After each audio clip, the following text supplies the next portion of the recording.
Our first session of the annual meeting started at 10 o'clock this morning, and that was when we were voting on the officers of the town for the year ensuing.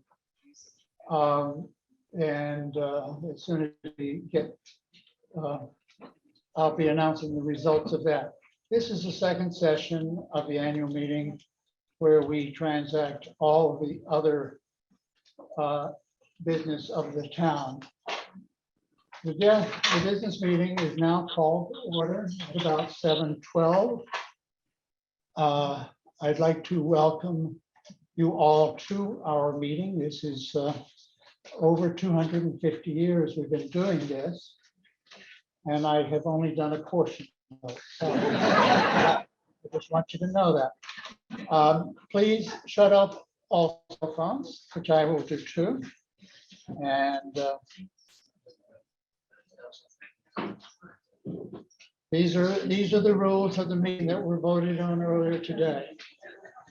We'll let any citizen vote. Stand, any registered voter, you are each given a voting card today. Our town is getting a little bigger and my memory is not what it should be. So it identifies you as a voter for me. If you wish to speak, you must have this. You must stand and identify yourself when I recognize you. And only registered voters may speak and vote. But anyone who is not a registered voter who may happen to have additional information to address an issue may do so only with my permission. This is not, you're not a member of the town, you're just here to observe what happens. Please remember that is your job. The motions for restriction of reconsideration must be made after the vote is announced on each article. The moderator's rules can be challenged and overruled by the voters. I am here as a guide to the meeting, and hopefully we had a very fair election all day. And so Article 1, to choose all necessary town officers for the year ensuing. 1 selectman, 1 moderator, 1 supervisor of the checklist, 1 fire chief, 1 library trustee, 2 trustees of the trust fund, 1 cemetery trustee, 3 budget committee members, 4 planning board members, 2 floodplain board of adjustments. We did that, had the vote earlier today, and I've got to find my glasses. Here are the results of the voting. For selectman, Scott Price had more than 0 votes. He had 164 votes, and I declare that he was elected.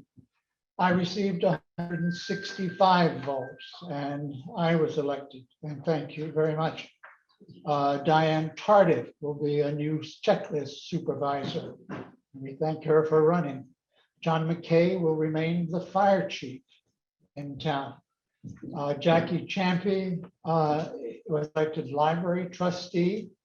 Kara Sellingham was elected trust fund trustee. And that was for a 1-year term. A 3-year term on the trust fund trustee will be filled by Kimberly Dunham. Cemetery trustee had write-in votes, and after the town clerk and officers contact the people who are written in and ask if they will serve, we can announce that. The budget committee for 2 years, Hannah Kinney was elected to that position. The budget committee for 3 years, there were 2 people running, Kara Sellingham, Stephen Tower, and they were both elected.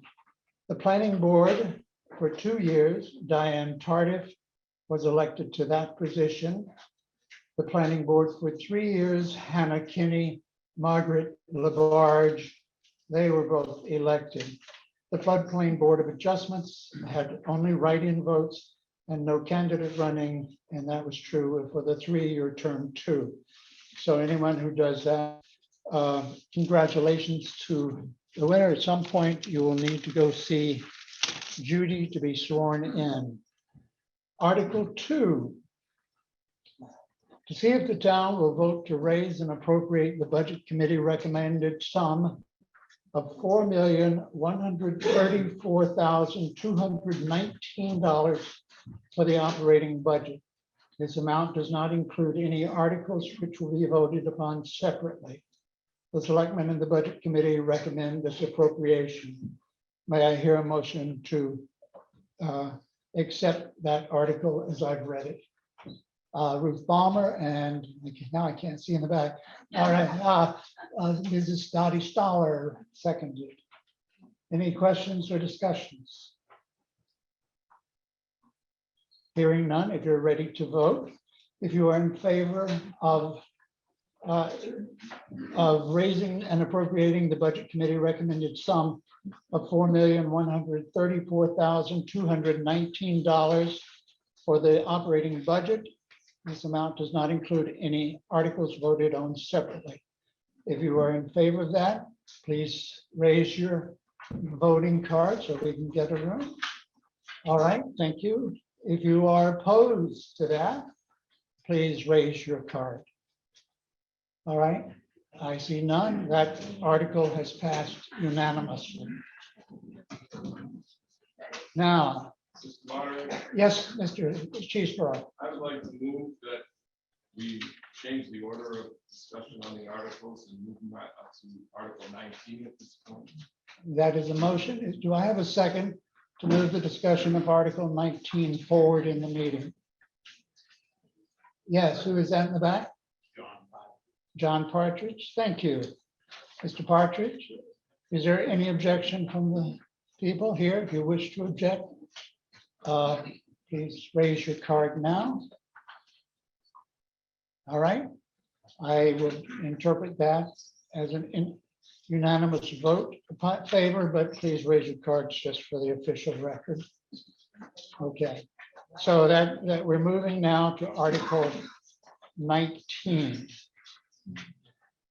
Article 19 reads, are you in favor of amending the ordinance regulating noise to remove Section 4 examples of prohibited noise?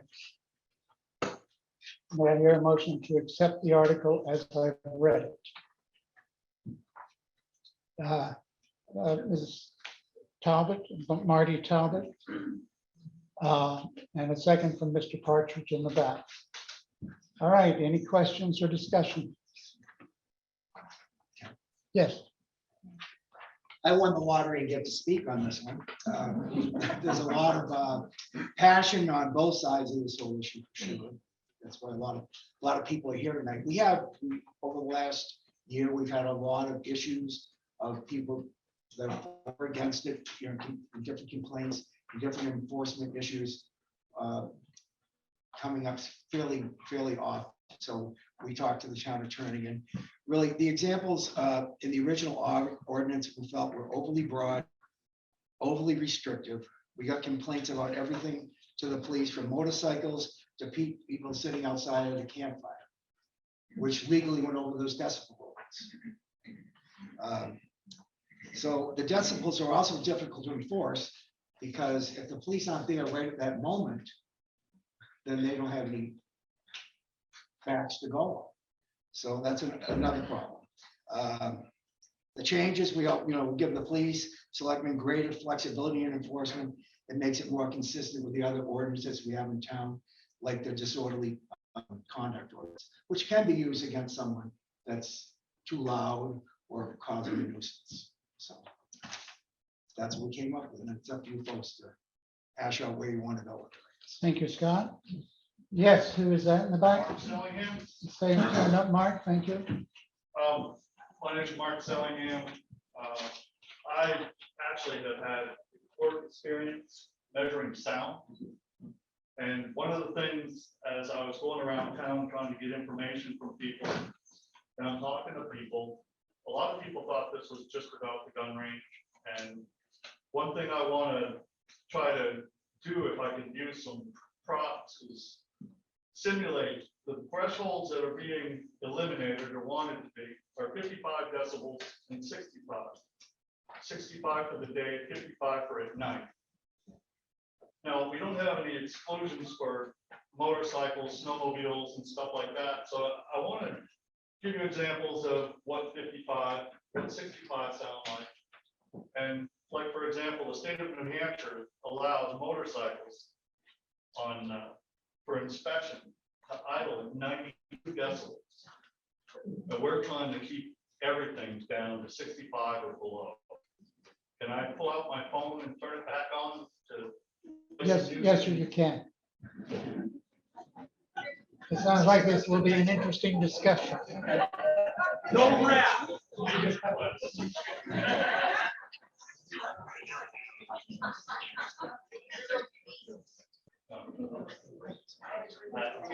I will, at the end, I'm gonna get really loud, so I can show you what 100 decibels sound like.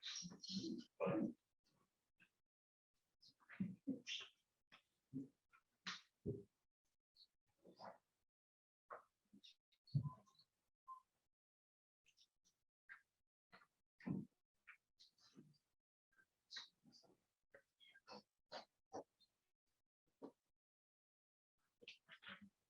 bear with me. All right, what is that in your hand? I have a sound meter, an X-Tech sound level meter. And as I'm speaking right now, I am 84 decibels. Hang on.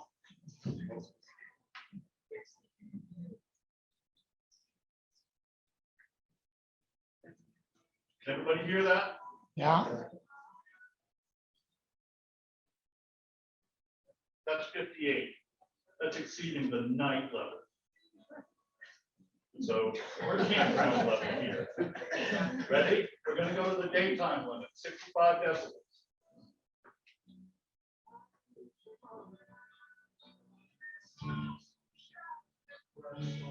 That's over.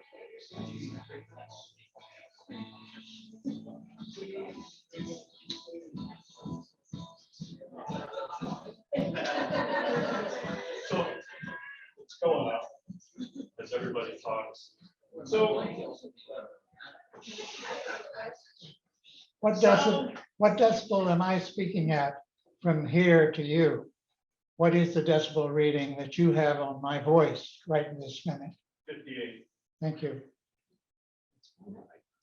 So distance matters. So one of the projects I was involved in measuring a piece of equipment that my company had, we have a threshold of 93 decibels and our machine needs to be below that. A customer has a sound meter just like this, measures it and says it's 98. Well, what we had to do was come in, put a tent around our machine with sound dampening barrier to stop all the sound from the other equipment around in the room. So imagine you're trying to complain about the noise on Main Street Bike Week. There's echoes, there's multiple, sound will stack. So the more people talk, it doesn't go really high, but it just, the baseline stacks. Did you happen to turn that meter on before the meeting started, before I called it to order? Oh, that's too bad. For a baseline. All right. So I just think the 65 and the 55 are just ridiculously low. There's a lot of exceptions that are missing: motorcycles, snowmobiles. The state of New Hampshire allows for a motorcycle, when you do inspection at idle, it's 92 decibels. At 5,000 RPM, it's 100 decibels. I'm gonna get loud. I'm gonna try and give you 100 decibels. That was 108. So that's a full motorcycle going by. That's the maximum. The state of New Hampshire already has sound levels for that. We've already got a noise ordinance or noise bullets under the Disorderly Act ordinance. I don't see why we need this whole ordinance, but I am in favor of getting rid of this 55 and the 65 decibel. All right, and that's mentioned in the section 4 of this article. That's the only thing we can discuss. We cannot discuss getting rid of the Correct. article. I take that. We that- can that's only, we can only discuss section 4. Our attorney must have something. No, here to I'm say. just standing up. Okay. She's here to keep me from screwing up terribly. Mr. Young, please stand. Yep. I don't think the issue, as far as I'm concerned, is the motorcycle. I need a couple of more The decibels. the motorcycle on the street. It's the noise that comes into my house from somebody else. If I'm sitting there or trying to go to sleep and I get 58 decibels coming into my house, I find that unacceptable. I don't have my peace and quiet, I can't go to sleep. And this happened before with other issues, with other sources that are allowed because they're grandfathered. I think we can above them. Correct. But my issue is, it's not the point of source noise, it's receiving it into your own home or when you're walking or whatever it is. And there's a big difference between putting the microphone down on a motorcycle and that motorcycle noise coming into your house. That's right. Yes, Mr. Saber. I'll say more. So I just did, because I figured this was a touchy article, a lot of emotion, but it's hard for people to understand decibels. Decibels don't, like 30 decibels is not half of 60 decibels. There's a ratio. It's not, it doesn't work that way. So I just went online and tried to do a little research myself to kind of understand where everyone's coming with this thing. And I found a lot of sites that give you like certain things in your house, around your house, and what they are for decibels. So you know, Mr. Young's worried about 50 or 60 in his house, which, you know, that might be annoying if you're trying to sleep, but don't run your dishwasher because that's 75. Don't, your vacuum 70, washing machine 78, garbage disposal is 80. So it's hard for people to understand where, you know, decibel levels really fall and how they, it's kind of like an arc. It's not really half of this is 30, half of this is 15. There's a lot more to it. I'm really glad we did what we did because it's hard for people to understand it. So I think it's hard for the police to enforce that low level also if everyone around is basically making that much noise on a regular basis. So it's poorly written probably to begin with, and I just hope we do the right thing to correct it. You know, either take it out or find a proper threshold where it needs to be. Yes. Dave Bowden, and I'm wondering what we have to do to amend this to read at a higher decibel. Because I understand that the decibel is a big thing, but Marcus made some points of it as noise and everything, but we're in this small room. You go outside and do the same thing and it's not going to be as loud. And I believe in the section that it says is property line or something like that. So I believe part of this article or this amendment ordinance was written because, for a lack of a better term, migrants were here 2 years ago because of COVID and people were complaining. I know that I sat in selectmen's meetings and they listened to complaints about Staple Rock and wherever that place is on the river there behind Scott's place there. Cascades. I'm not new to. Well, we see that you made the correct decision to move from Lincoln. And I've heard that, I've been told that I've decided to move to the darker side by. And I don't have a problem with that, but I think there definitely is a need to have a noise ordinance, but, and I agree that those limits that they are set are wrong or too low, but I know OSHA and other people recommend 90 to 95 is for having to have protection on, but that's in an area where you're in the rooms or something and there's machinery or whatever. So if you're outdoors, which a lot of these things are going to happen outdoors, that it does make a difference. All right. So I'd just like to know if we could amend it to read a higher number or not. All right, our attorney is Laura Spector Morgan here, and she's been with us before. She has made a move that makes me think she has something to Yes, say. this time I have something to say. So I want to reassure you that if you pass this as written, you will still have a noise ordinance. You just won't have the examples in there. And your noise ordinance will still make it unlawful for any person to make, maintain, direct, cause, or stimulate any excessive, unnecessary, or unusually loud noises where they're prolonged, unusual, or unnatural. So that will still be an ordinance in town.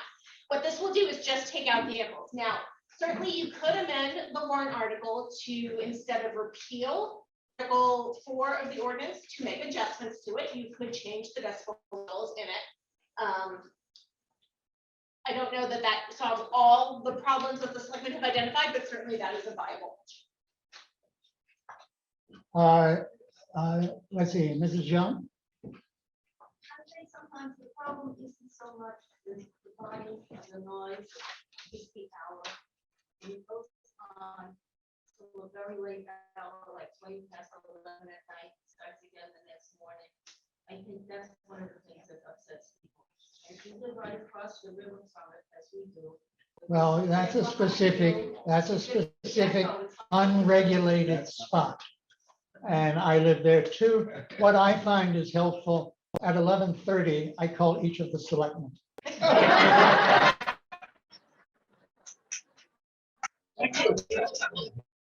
I figure if I'm up, they'd be up too. All right, who are you in the back?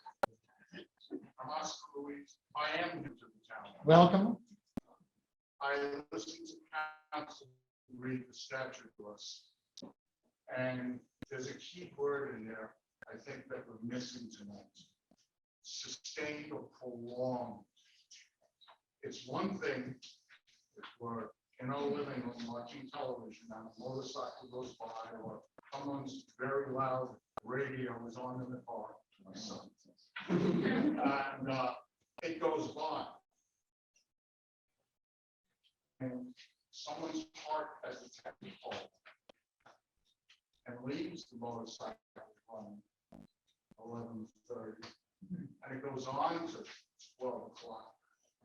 I think that is right and meets the requirements of the statute and can and should be addressed, even at these low levels. It's not passing by, it's prolonged. That is truly important. Thank you. Yes, sir. Thank you. Mr. Singham again. Question for the council. So you read the portion, so I've got the disorderly act Yes. ordinance. I'm not trying to divert to something different. I'm just trying to see if, so the book under the disorderly act goes as making loud or unreasonable noises in public place, making loud unreasonable noises in private place, which can be heard in public place or private places, which noises would disturb a person of average sensibilities or continuing or causing or allowing to be made or continuing any of the foregoing noise after being requested by another person to diminish or terminate such noises. As you go through the noise portion of the disorderly acts ordinance, a lot of the bullets are actually parallel to what's in the current noise ordinance. A question to you is, does this do the same thing as the noise ordinance we're trying to edit? I haven't looked at it in a couple of weeks, but my recollection is in large part, the disorderly actions ordinance covers most of the issues with noise that are truly problematic in town. I know the chief is here. I know he can speak to that probably better than I can. You're calling upon me? I will recognize our chief. I ask you to speak, chief. Okay. Arthur brings up a fantastic point, and Mark did a fantastic job. These are all things I was going to bring to you when you asked me how I felt. I got to tell you, I'm worried about that number. I think if we put 100 decibels in there, somebody is going to play their music to 95 decibels, and they're going to say, "You can't arrest me at 99 decibels." It says so right here. Longer than I've been a police officer, the Woodstock Police Department's been addressing noise and dealing with it accordingly. I don't think that we need the decibel numbers, but I do like the ordinance where it identifies a certain time, maybe where I don't use it too loud after 11 o'clock at night. Thank you. You're welcome. All right, Hannah, is that Hannah? No, No. Kristen Georgia. All right, Christian, I can't recognize everybody without their, I know. Yeah. I was actually gonna ask if you, so I'm with the noise ordinance from a, I'm laying in bed at night, or I'm trying to work. And something is loud and bothering me. I don't have a decibel meter. Well, I do, but that's because I don't, because I feel But regardless, I don't have the time or energy to go and take a reading, and see if it's sustained, because you can just take one, see on average, et cetera, et cetera, et cetera. Then call the police, and then hope by the time they get there, the noise has been sustained at that level, so that these people can be corrected, right? So for me, I think having no level in there that's set in stone allows you to say, hey, somebody outside, playing music, or they're doing this, and it's rattling the walls of my house, do you mind coming to check it out? And it's unreasonable noise, that's my opinion. If you're laying in bed and you can hear stuff coming through your walls at 11 o'clock at night, 11 at night, it doesn't, that maybe you're a sensitive sleeper. You should still be allowed to make a call that says you have noise that's bothering you. So that's my question. Right. okay, thank you. Yes, A non-resident, but may I speak? I would prefer to give residents a chance to speak. If you have anything different to say from the residents, I may call on. Okay? Yes, Bob McAfee. Please stand. Robert McAfee. I just wanted Please to- stand. Pardon me, I'm handicapped. Okay. Take a deep I breath. want Thank to you. know what's the recommendation of the selectmen? Our recommendation is that we pass this amendment. We try and take everything into consideration, and we asked Laura for advice, and she works for many other towns around the state, and that's what she felt would be reasonable to change it. Okay. So, come back to you. Ruth Palmer, will you stand? I will eventually.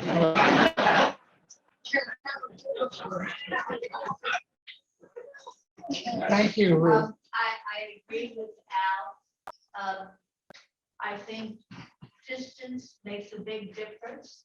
I was standing talking to the police chief the other day, and the decibel was, I don't know what it was. I thought, that's silly, because if I was across the hall or out of the building, the decibel wouldn't be anything. And so you have to consider the distance of the sound as it's coming to you. Okay, Thank you, Ruth. you're welcome. Any other resident wish to make a comment? Yes, who in the back? Please stand. Paul Rand. Question for council, please. If we were to eliminate section 4, at the end of the section, outside of the standard, all noise and noise complaints will be evaluated with reasonable improved standard for the conditions that exist then and there. Who creates that standard, and who is responsible for that standard if it is implied? Reasonable and prudent is one of the legal terms we love to throw around, but no one really knows what it means. It's defined as something that would be objectionable to a person of average sensibilities, which doesn't really help anyone. I hope the chief can give you some better examples of what that means, because he deals with it on a day-to-day basis. But essentially, it would be the enforcing authority, either the selectmen or the police, who would make a determination in the moment as to whether or not something was objectionable. If I could, that is literally the textbook definition of reason. You also have to take into account the sounds.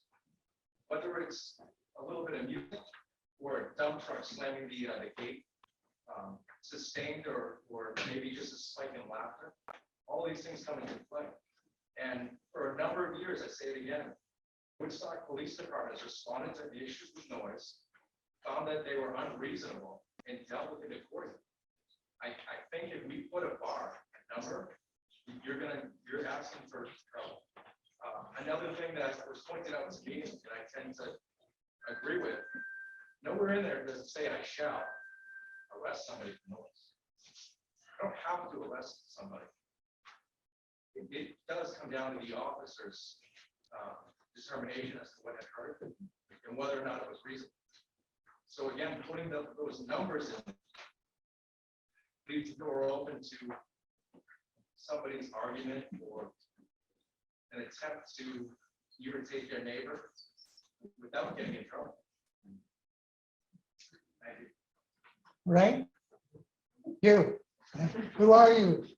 David Campanella. Thank you, David. Thank you. My concern is that we remove all objectivity. The question I have for constables, would this in any way limit, reduce, or compromise the ability to enforce this in the court of law? No, what this does is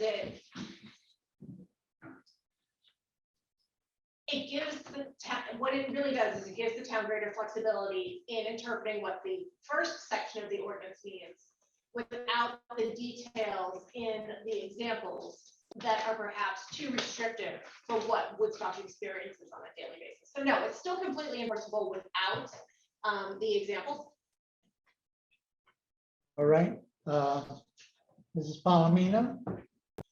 I'm not sure if this question is for the attorney or. Well, let's just answer it out and we'll.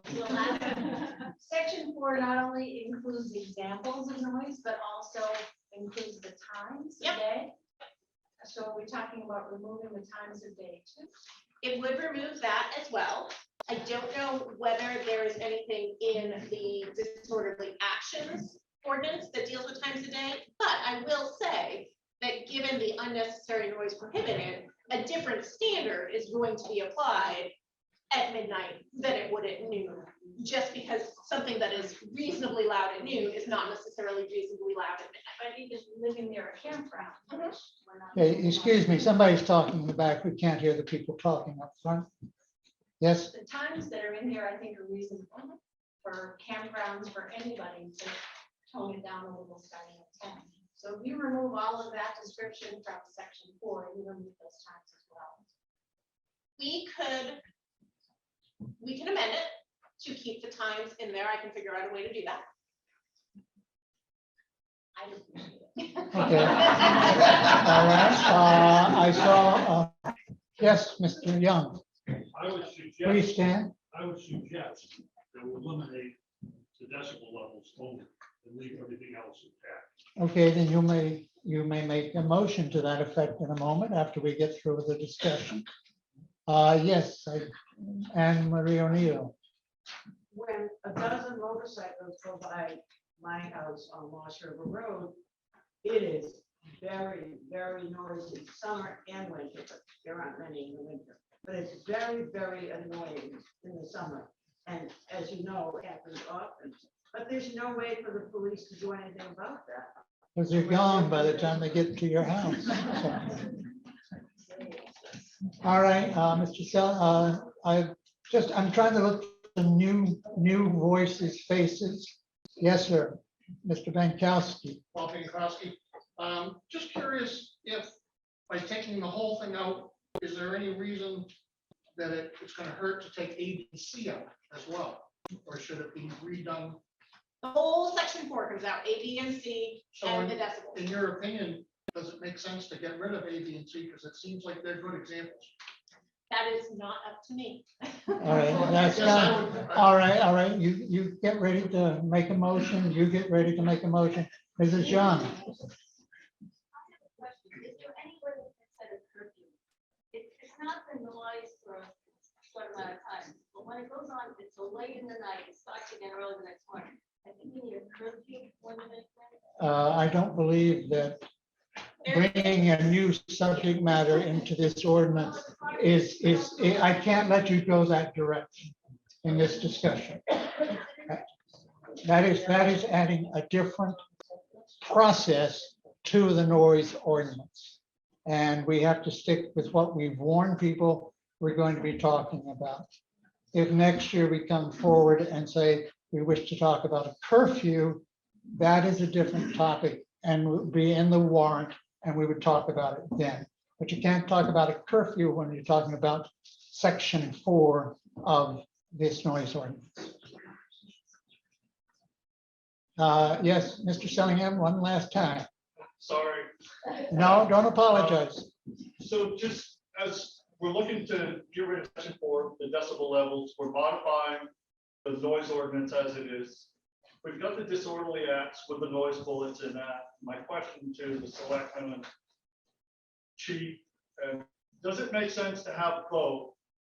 And just thinking in the future, we've got good points in the disorderly acts ordinance and good points in this one. It needs to be, we need to have a bunch of us sit down, hash it out, and get a good noise ordinance and get one that's clear and easy to enforce. We've had the disorderly acts since 2010.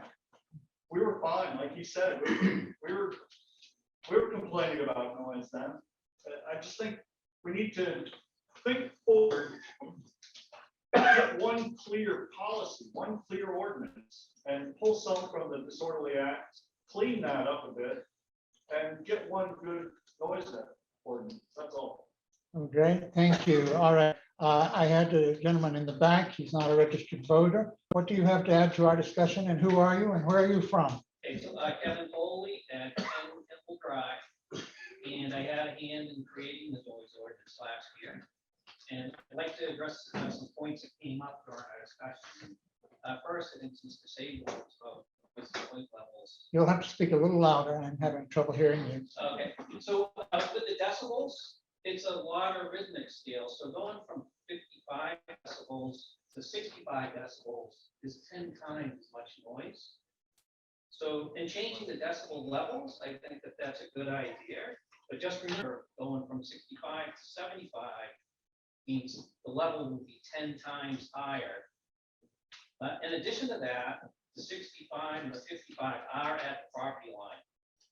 So as we're speaking, if somebody's having a campfire, say 50 feet away from your property line, and your window's 50 feet away, the noise does drop significantly, and that's already taken into account in that paragraph. I'd also want to point out that the noise decibels are identical to the speed limits. So if you could imagine trying to enforce speed without a radar gun or without a speed limit, try to take that to court and get a judge to fine you guilty. So the whole reason that we put that in there was actually to help the police in defining what to do. Now, we also found out that the town didn't go out and buy a noise meter. So over the last year, they didn't actually try this out. They didn't try to see how it worked. Didn't try to understand how it works at the property line. And unless, So you're saying property owners All right, please direct all comments to me, not to each other, please. So in our discussions with the town, which was only 3 weeks ago, they told us that they had not gone out by noise dosimeter, but I see that the street pass on here. But in any case, the law was put, or the ordinance was put in actually to help. And following up on the chief's point, the police always have the discretion not to do anything. They can educate the offender. They can issue a verbal warning, a written warning, and then enforcement. And enforcement doesn't even have to be the first time. It could be a bad landowner that's doing an Airbnb and he's got a problem every week or 26 weeks out of the year. He could go after the landowner with something solid. So, my thought is, why wouldn't we leave this in for another year? Maybe you change the decibel limits tonight and just try it. It's a tool that the police would always have, but not necessarily have to use. and at least it's there when it's needed. Thank you. Yes, Jim Cheeseborough. As somebody who's been director here for 20 years, I'm glad there wasn't a noise ordinance when Cheryl was playing clarinet.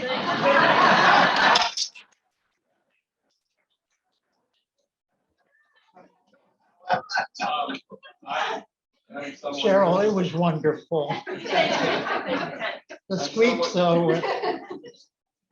I am I'm getting in my phone favor back. of a noise ordinance, but I'm concerned that that we have a noise ordinance that is enforceable.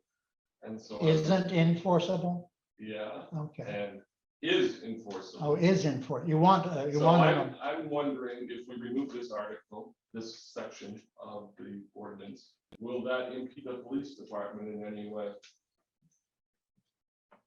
So, right, I don't think so. Like I said before, a couple times now, we've been addressing noise as it comes in under the standard of reasonableness. Is this sound at this hour reasonable or unreasonable? A number of people have complained. They typically put that complaint into somebody, as Kevin mentioned, gets warned.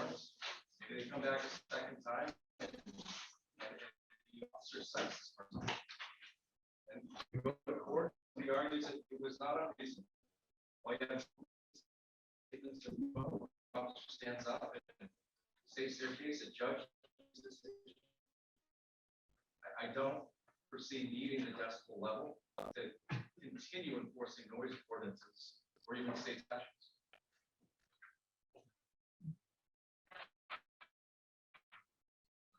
thank you, Kevin.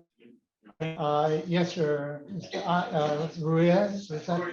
Yeah.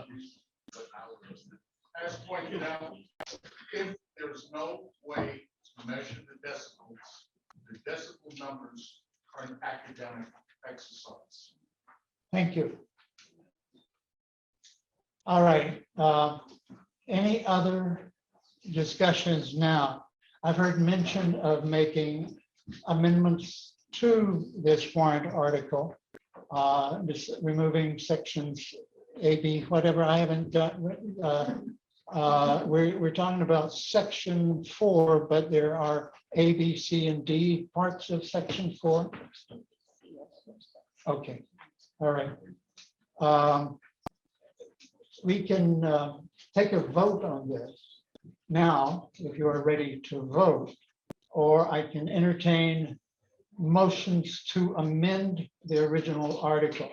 Yes, Sherry Hoover in the back. I'd like to make an amendment to the article and to take out just about the decibels, but leave the time and everything else alone. Does that make sense to you, Laura? That would be the paragraph. Yeah. So the problem with that is that the time is tied to the decibels, and what it says is all noises shall be presumptively prohibited if in excess of 65 decibels during the day from 7 a.m. to 10 p.m. and 55 decibels at night from 10 p.m. to 7 a.m. But there are times on A, B, C, So- there are times. so for really- those types of noises. What you want to do is amend it to leave in A, B, and C, but take out that last Just that paragraph. last paragraph. That is something we can absolutely do if that is the will of the meeting. All right, so, I will write it up. okay, Matt, yeah, Yeah, there you go. There's not a time listed for A, so if you can amend it to put the time in. Sure. all right. A reads unreasonably loud music, amplified or otherwise, that can be heard from within a residence or dwelling or heard outside a residence or dwelling by neighboring inhabitants. So you would like to leave that there. Sherry, you made the original motion. Is that, you think that is a good, Unless somebody wants to put a time on that too. Don't forget, I live at the very top of the campground and noise rises up into my bedroom every night. All through rates. so I if don't care if I'm not you don't care if there's a time or not, and you do. playing either way. All right. Okay. All right, Mr. Young, Yes. This replace the word 65 decibels with unreasonable. Let the police department decide what unreasonable is, because there's no way in heck you can make a rule that covers all situations that exist. all right, we're hearing a bunch of things. Mr. McAfee? Suggest we follow the police department and move forward with the recommended amendment put forth by the selectmen. Vote on that. Which does You want no change in the original article. I want to change to the new version. Um, Eliminate section. All right, you just want to eliminate the whole section. Yeah. Okay, so that's the original motion. And the selectmen recommended. and it's- Right, okay. So I haven't actually entertained a real motion that gets everything into one, and rather than confuse us with having multiple numbers of amendments, I just kind of want to get the, yes, Clarification is proposed amendment of removing invisible and standard. I believe the proposed amendment, and again, we don't have a formal, everyone agrees on proposed amendment, but I think the proposed amendment is to remove the language that says all noises shall be presumptively prohibited if in excess of 65 decibels during the day from 7 a.m. to 10 p.m. and 55 decibels at night from 10 p.m. to 7 a.m. as measured from the property line or at any point within the receiving premises. Now, we would have to then also remove outside this standard because we're removing the standard, but we could leave in all noises and noise complaints will be evaluated under reasonable and prudent standards for the conditions that exist then and there. Well, seems like we. Noted. Is that your intended?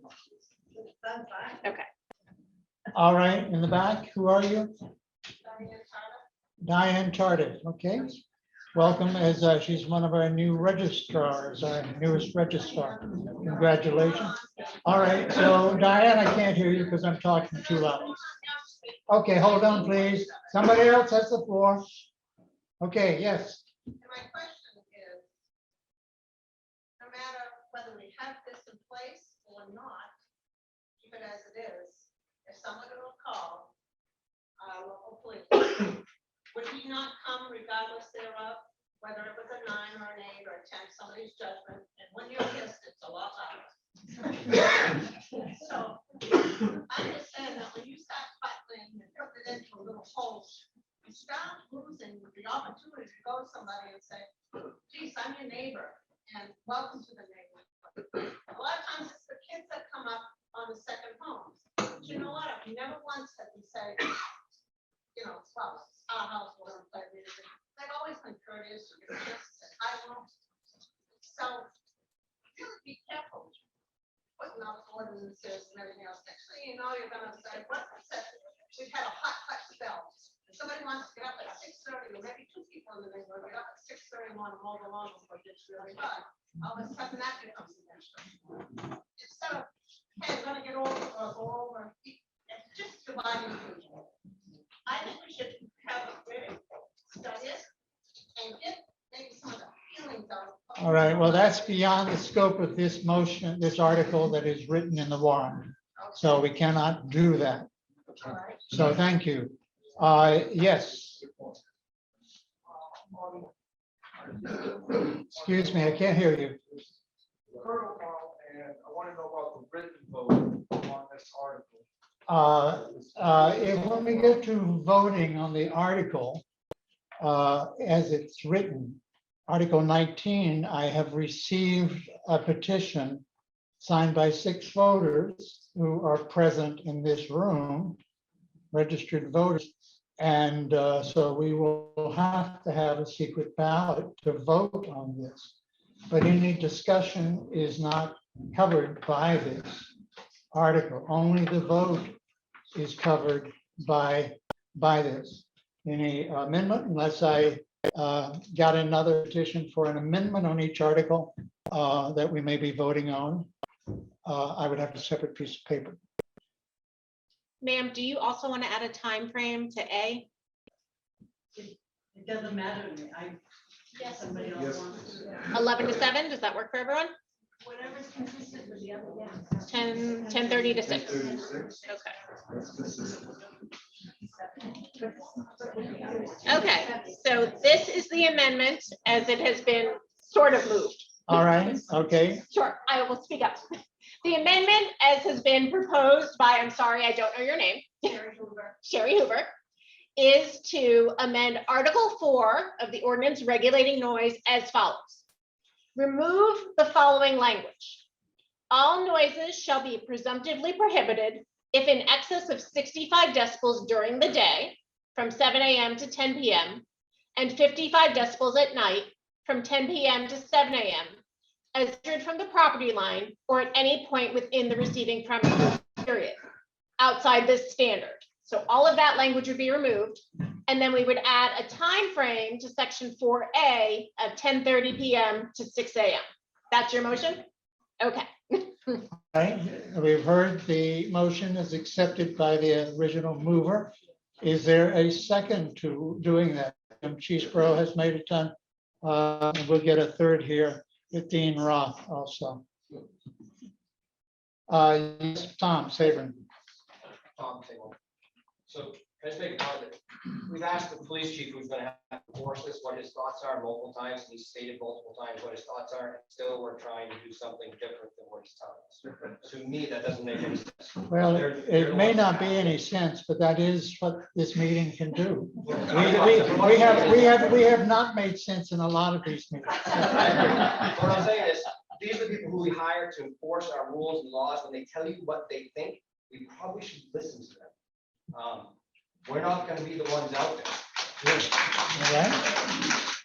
Thank you. Then you would vote to, that means you would vote to not accept this amendment. No, I would vote to accept, not accept the amendment. I would vote to vote Accept, on what the select board, the legal counsel, and the police chief is telling us is a good idea. Because well, that's not a motion on the floor, right, this second.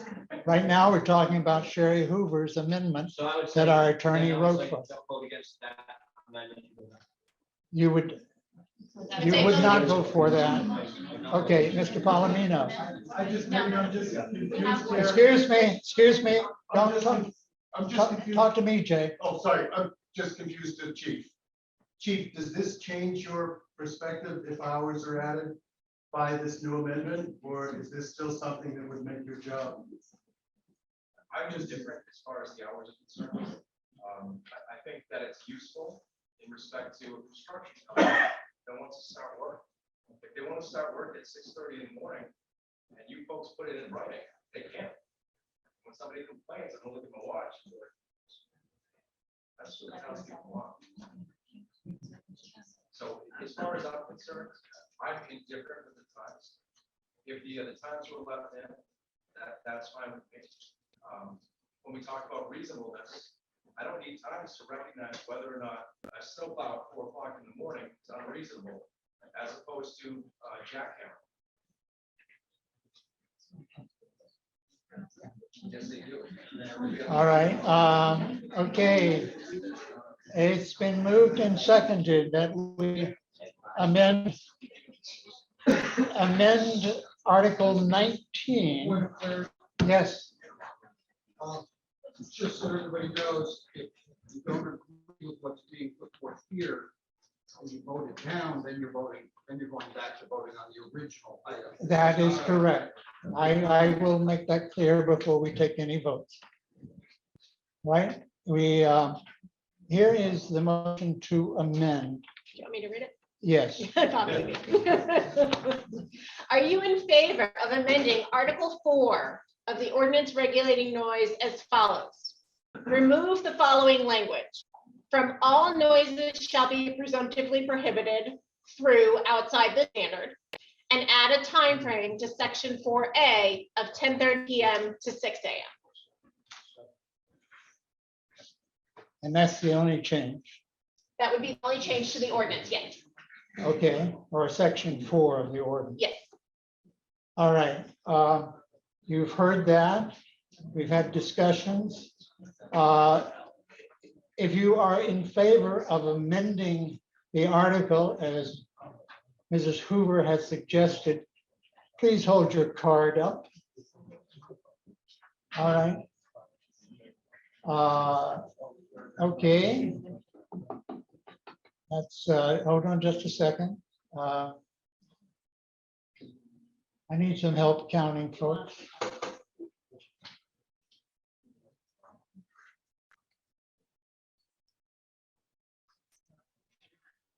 I counted 10 voters on that side.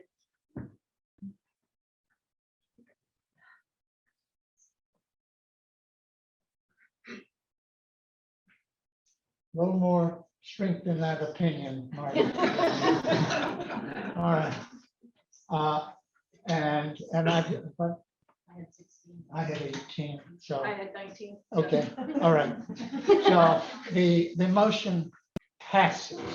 But you didn't take the opposed. But, You didn't- oh, I'm sorry, excuse me. That's the vote. What was it? What's the total? 28, 29. 28, 20. Okay, now, excuse me, if you are in favor of not amending, of keeping the article as it was originally written, you would vote no on this amendment. So if you're voting no, please hold up your card and let us count it again. I don't think we need to count. No. The article has been defeated. The Amendment. amendment has been defeated. Excuse me. So now, are you ready to vote on Article 19 as it was originally stated? Yes. Yes, I'd like to put forward. Jerry's, I'd yeah, like to put forward the amendment as written by the Board of Selectmen without the individual changes. there are no individual changes I'm now. sorry, taking out the entire, you saying we can only vote on one amendment? No, you can make a motion to amend if you want to. So my motion to amend is to go with the piece of paper, the proposed amendment here as put forward by the selectmen. I have not seen that, but, It's as it is written. Article 19 as an original.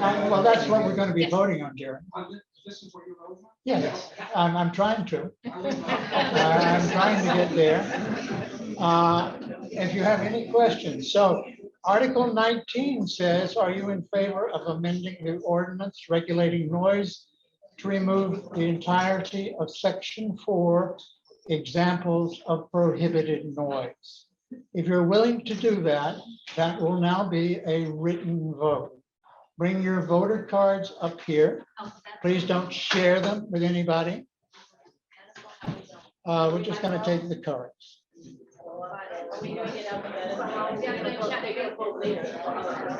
Okay, that's right. Okay, we're going to be doing this. Okay. All right, this is the complex thing of this, is trying to do this in an orderly fashion. And I always tell you to line up alphabetically, because I have a petition that this has to be a secret written ballot, which is what we're going to be doing. So I need you to line up alphabetically. So make sure that Andersons can be first. We have some people on the checklist that are sooner than they are. And so if you line up, starting with the A's, bring your voter card and say your name up here. And I declare that the vote is open. For the citizens of Ukraine. And I very much like to do that as a transition point to let all of this energy come out of our bodies. So if you wouldn't mind, if you want to stand, please do. We just want to be sit and be show our unity with the citizens of Ukraine.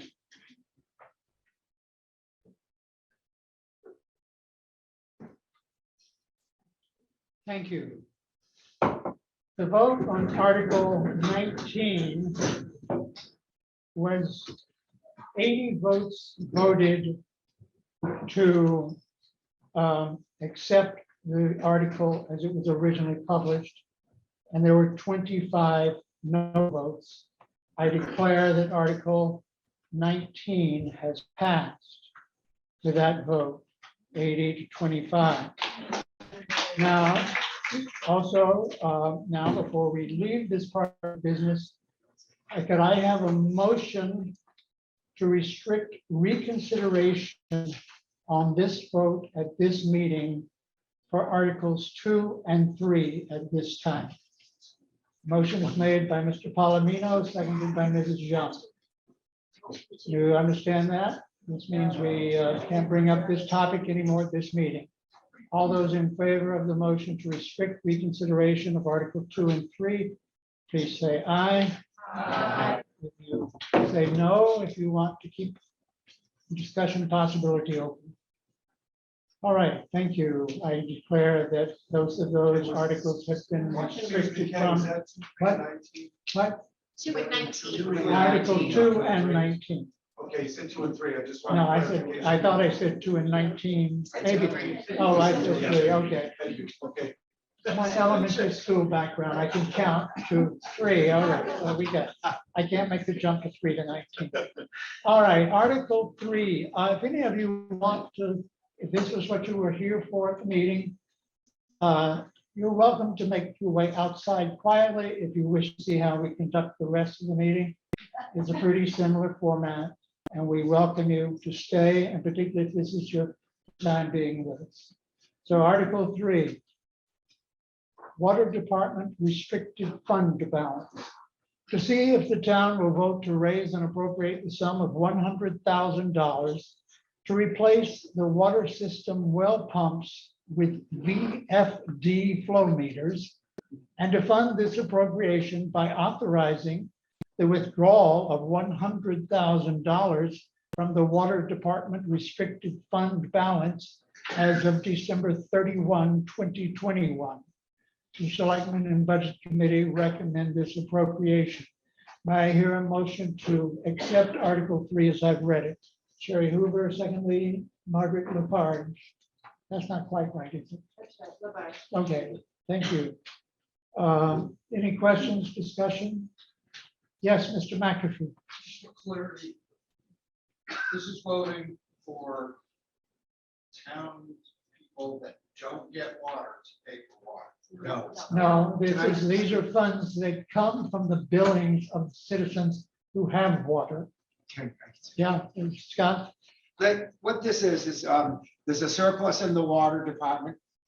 It's been carried over for quite a few years. This is using money that's already there in the town coffers to pay for this. And the reason we're doing this is because it's an older system, and the way as we need more water as we grow, the way the system is set up now is there's 2 wells, and we run one well at a time, and they either on full blast or off. And if we want to, we don't dare to run both pumps at the same time because we'll blow things up.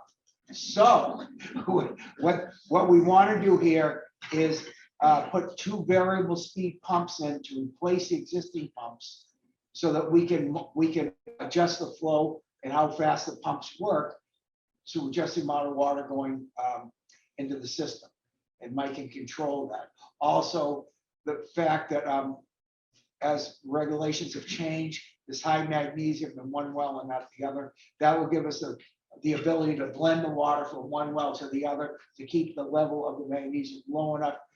Manganese low enough so we don't have to treat it, which we still might coming down the road. And also the meter of the wells now is done by like a formula. There's no real, when that water goes out, is how long, there's a formula, how long the pumps run and so forth, and how much water it puts out to tell us how much water we're using. All right, So Mr. there's no McAfee. meter, and that's called the meter. New meters will tell us exactly how much water we're using. All right, but But you there's no haven't. town money going into this. It's all in the water surplus account. All right, so that's your question, Mr. McAfee. Thank you. All right. I was ready. All right. Are there any comments, other comments, questions? All right, it's been moved and seconded that we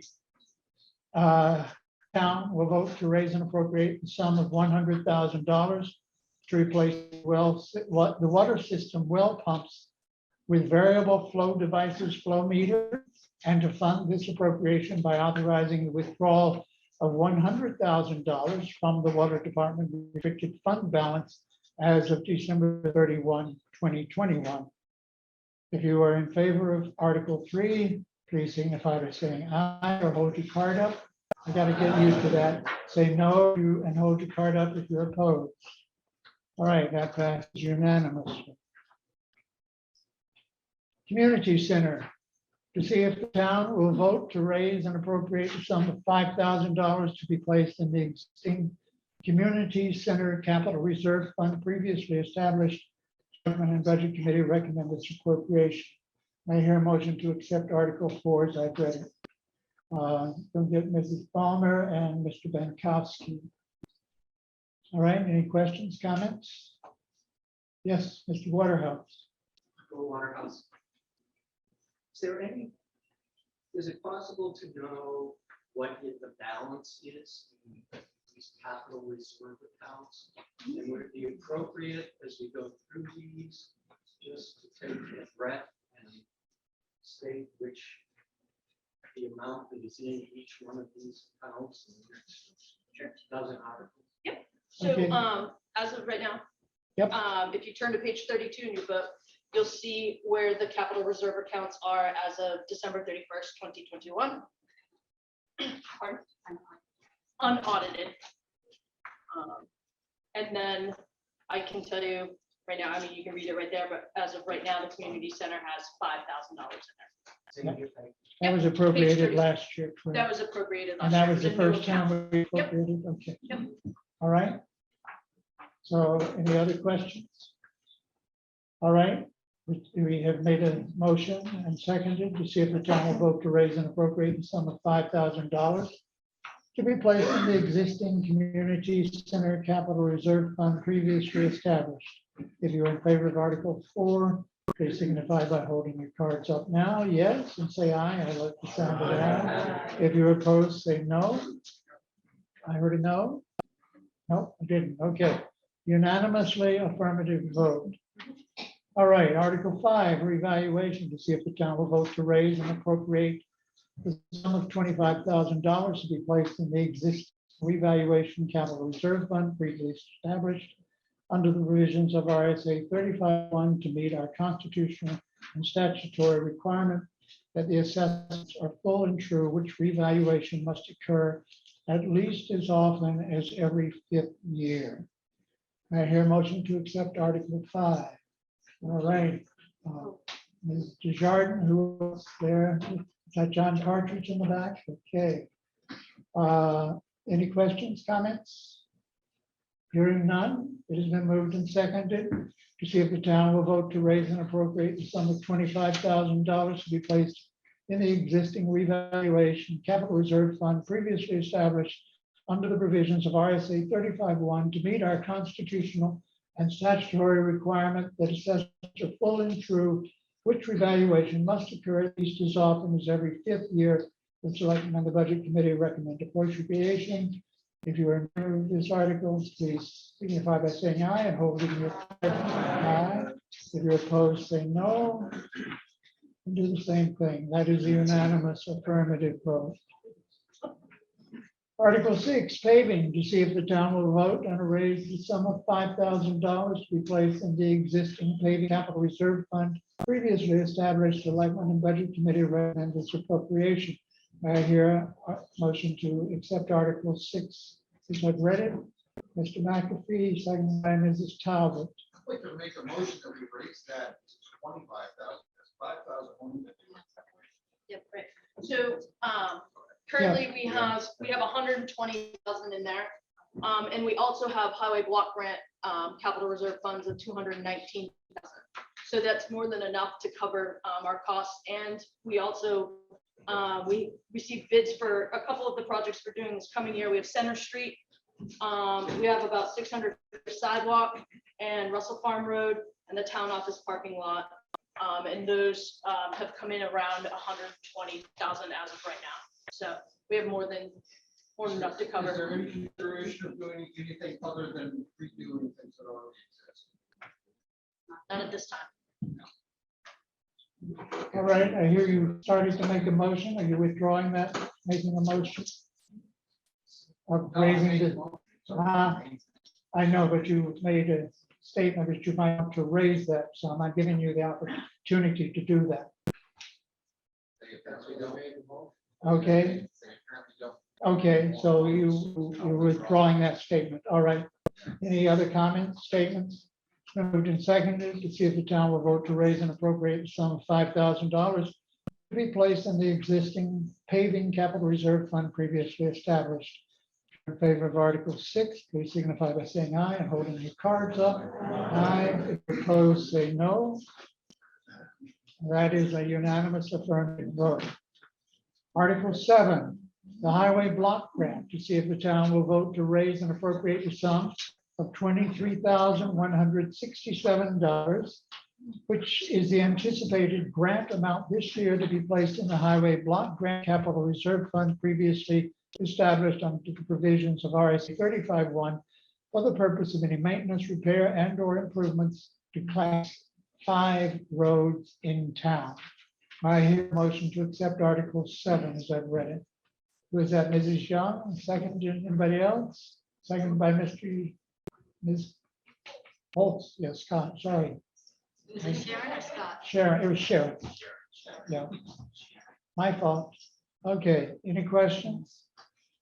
All right, if you're ready to vote, it has been moved and seconded that the town vote raise and appropriate the sum $23,167, which is the anticipated grant amount this year to be placed in the highway block grant capital reserve fund previously established under the provisions of RSA 35(1) for the purpose of any maintenance, repair, and or improvements to Class 5 roads in town. If you're in favor of that motion, please signify by saying aye, raising your card high. If you're opposed, say no. And that is a unanimous affirmative vote. Article 8, town building maintenance. To see if the town will vote to raise and appropriate the sum of $5,000 to be placed in the existing town building maintenance capital reserve fund previously established. Selectmen and Budget Committee recommend this appropriation. May I hear a motion to accept Article 8? Way in the back, who are you? Oh, Mr. Long? Okay, second, here up front, Margaret Labarge. Any questions, comments? Been moved and seconded that the town vote to raise and appropriate the sum of $5,000 to replace in the existing town building maintenance capital reserve fund previously established. If you're in favor of Article 8, please say aye and raise your card. All right, say no or raise your card if you're opposed. That is unanimous affirmative vote.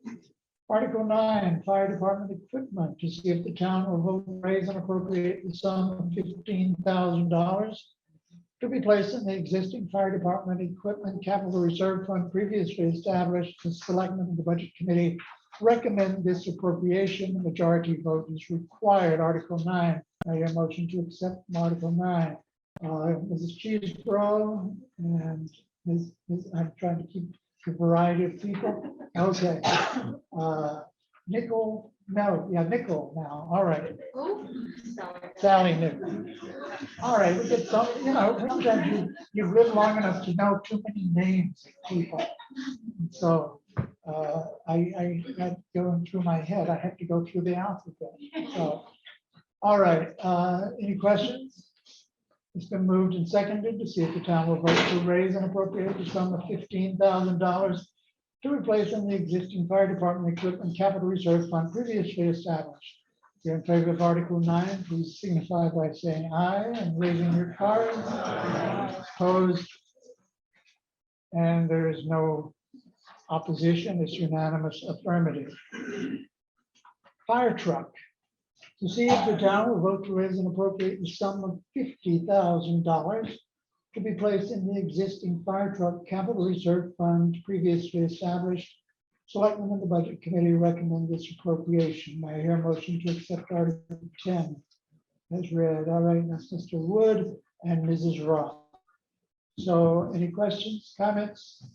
Do this every year, folks, to see if the town will vote to raise and appropriate the sum of $50,000 to be placed in the existing capital fire truck capital reserve fund previously established has been moved and seconded. All those in favor, please signify by saying aye. Opposed, no. I see one negative vote.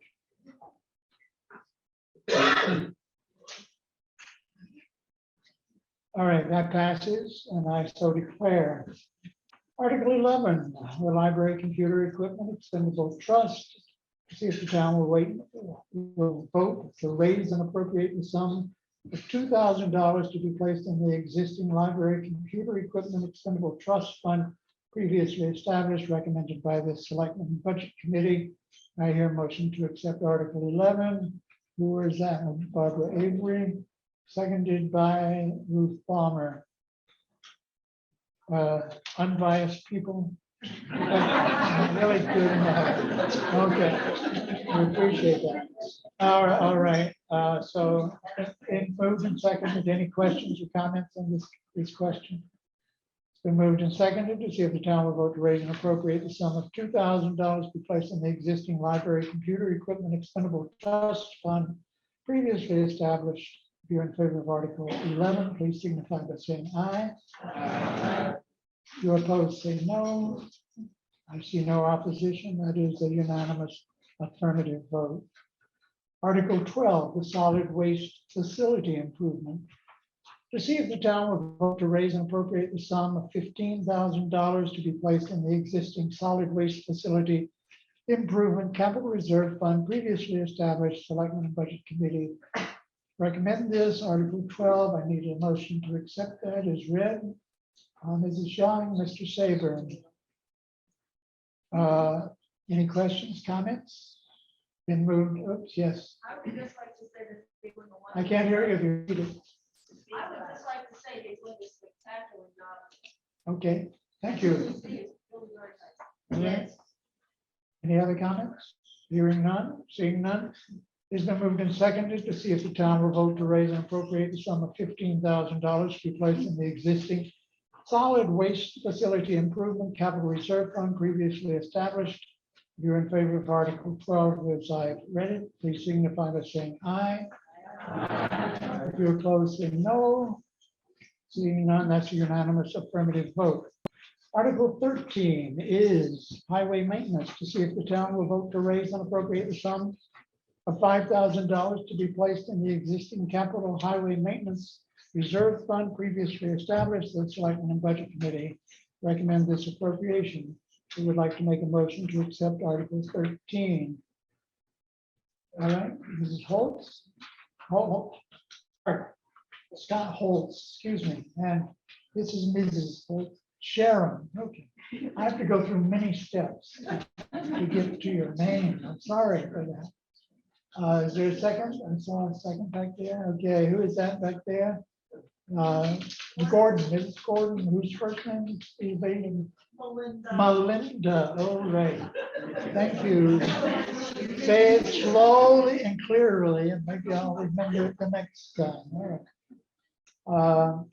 Any questions, topics? Okay, it's been moved and seconded to see if the town will vote to raise and appropriate the sum of $5,000 to be placed in the existing highway maintenance capital reserve fund. If you are in favor of Article 13, please signify by saying yes and holding your cards high. If opposed, say no. That is a unanimous affirmative vote. Okay, Article 14, highway. Heavy duty fund, to see if the town will vote to raise and appropriate the sum of $50,000 to be placed in the existing highway heavy duty equipment capital reserve fund previously established. Selectmen and Budget Committee recommend this appropriation. I hear a motion to accept Article 14. Okay, who's that in the back? So, Dottie Scholar and Jerry Springer. Any questions, comments? Been moved and seconded to see if the town will vote to raise and appropriate some $50,000 to be placed in the existing highway heavy duty equipment capital reserve fund previously established. If you're in favor of Article 14, please signify by saying aye. Holding your cards high. Yes, if you're opposed to that, say no. It's a unanimous affirmative vote. The sewer department, Article 15, to see if the town will vote to raise and appropriate the sum of $50,000 to be placed in the existing sewer department capital reserve fund previously established, recommended by the Selectmen and Budget Committee. I hear a motion to accept Article 15. All right, that's Mr. Park in the back and Don David Anderson. Okay, seconded. I've already gotten a second. Thank you. All right, any questions, comments? It's been moved for Article 15 to see if the town will vote to raise and appropriate the sum of $50,000 to be placed in the existing sewer department capital reserve fund previously established. If you're in favor of Article 15, please signify by saying aye and raising your. Okay. Thank you. If you're opposed, say no. No. All right, I see 2 no votes. Are there any more that I've missed?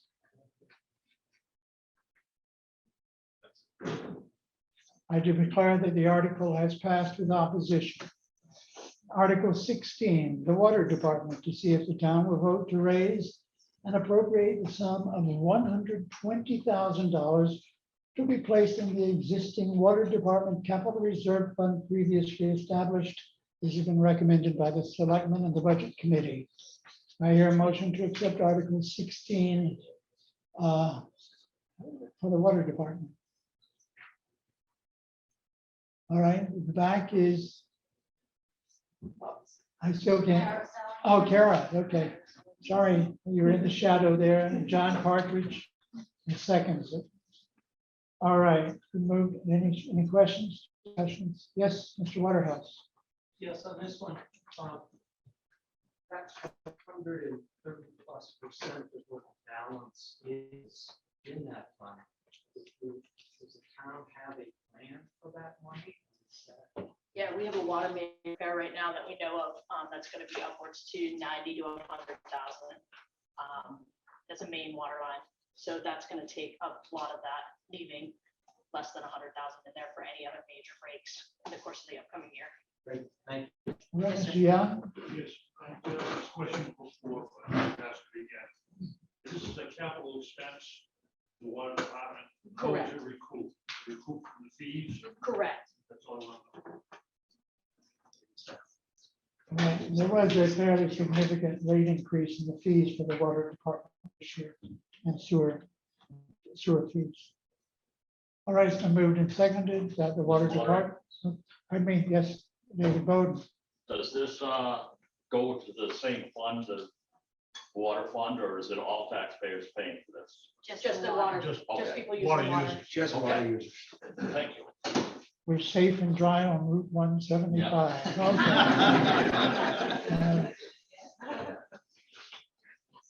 All right, it's been moved and seconded to see if the town will vote to raise an appropriate sum of $120,000 to be placed in the existing water department capital reserve fund previously established. If you're in favor of Article 16, please signify by saying aye.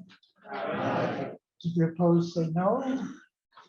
I see no opposition. That is unanimous affirmative vote. Article 17, record preservation, to see if the town will vote to raise and appropriate the sum of $10,000 to be placed in the existing record preservation capital reserve fund previously established. Selectmen and Budget Committee recommend this appropriation. May I hear a motion to accept Article 17? That's Mr. Sabrin. Who's that in the back? Okay. All right, you made it into town? All right, so the moved and seconded. Any questions? Yes, Mrs. Talbot. Could they explain this? So the record preservation is all of our old records, like vital records, birth records, town records, all of that. We're converting them into digital and preserving them. So they get scanned. We have a professional company that takes them away, they clean them up, they protect them, and then they would give them back to us. That's, It could seem like a high cost. yeah, It is. it is a high. We have a lot of old, like moldy you don't really want to touch them, and it takes a professional to handle them. I'm not before we lose included in them. that preservation. All right, Mr. Young. This has come up many times. I'm just wondering, is it an ongoing procedure? Have you Yes, actually it is. done some? Yes, we put 10,000 in every year, and well, as you can see, there's $1,000 left in there right now, so. Okay, so any other questions? Article 17 has been moved and seconded to see if the town will vote to raise and appropriate the sum of $10,000 to be placed in the existing record preservation capital reserve fund previously established. If you're in favor of Article 17, please signify by saying aye. If you're opposed to that, say no. I hear and see no opposition. You know, this is really great for me to see who's opposed or not opposed, having these little cards. So, thank you for using them. You writing down their names? I can't remember their names. All right, so Article 18, Police Department Equipment. To see if the town will vote to raise and appropriate the sum of $5,000 to be placed in the existing Police Department Equipment Capital Reserve Fund previously established. Selectmen and Budget Committee recommend this appropriation. Mr. Wood has made the motion to accept. If you would like to second it, I can't see who you are, sir. Jim first. Jim Crispin? Okay, thank you. Any discussions? All right, hearing none. It has been moved and seconded to see if the town will vote to raise and appropriate the sum of $5,000 to be placed in the existing Police Department Equipment Capital Reserve Fund previously established. If you're in favor of Article 18, as I've read it, please signify by saying aye. If you're opposed, say no. Opposed? No, okay, sorry, you're just a little late on the end. All right, Article 19. Oh, no, we don't need to go over that. Okay. All right, I'm sorry. All right, Article 20. Just 4 more to go here after this one. Adopt solar exemption. To see if the town will vote to adopt the provisions of RSA 7261-64 inclusively, which provides an optional property tax exemption from the property's assessed value for the property tax purposes for persons owning real property which is equipped with a solar energy system intended for use at the immediate site. A solar energy system means a system which utilizes solar energy to heat or cool the interior of a building, or to heat water for use in a building, which includes one or more collectors and a storage container, a system which provides electricity for a building by the use of photovoltaic panels, or a system which utilizes solar energy to produce electricity for a building and includes all photovoltaics, inverters and storage. Should this article pass, persons owning real property which is equipped with a solar equipment system shall be entitled to exemption of 100% of the assessed value of the system equipment under these statutes. May I hear a motion to accept Article 20? Mr. Partridge, who is seconded? Kristen DeRosa. Christian DeRosa. Okay, they rhyme. Okay, somehow or another. Christian DeRosa. All right. Been moved and seconded. Article 20. Anybody have any questions you want to talk to? Mrs. Waterhouse. All right, Sally Waterhouse. I'd like to know where this article came from. Okay. It does not say it came by petition, so I assume it came from the selectmen. I can answer that. We had an email coming into town to ask if we'd adopt the state ordinance, which allows towns to do this. Many towns are doing this, just to encourage the adoption of solar electricity and solar hot water. And all it does is, and the way I understand it, so if you put a system in that's worth like $2,500, you wouldn't pay property taxes on that $2,500. And to put put into the scheme of the whole town right now. We have 10 properties that have solar systems, and the whole tax credit. The 10 properties have, the systems are worth probably $70,000, and the tax credit would be $1,311. So it's not a big tax credit, but it just does encourage people to use solar electricity and solar hot water more. I mean, so it's up to the town whether they want to have that expense to encourage it. I did a little research and I looked at several different warrants from different towns. Did not see this on anybody else's warrant. I think a lot of people have adopted it already. And in my opinion, and I do not support this because I don't feel that it helps the town people. It benefits that person or whoever put it. But it does not benefit all of us. I think that's a general societal question, whether you want to support solar electricity and solar hot water. And that's an expensive, that is true. That this would encourage people to put them in, and it would give them some credit when they put them in. So, I mean, that's your choice, whether you want to encourage that or not. Okay, thank you. Back in the back, Warrant. All right. Last year, when as a taxpayer in this town, we decided to subsidize people who put improvements in their properties. I can speak to my own property and put over $30,000 worth of improvements in it, and all that does is raise my tax bill. So I'm not certain why we feel now we need to subsidize individuals who take it upon themselves at their own risk to improve their own properties. Thank you. Mr. McAfee? One thing you need to take into account is many of the people that are getting solar systems are doing it in conjunction with companies that are also taking half of the solar production.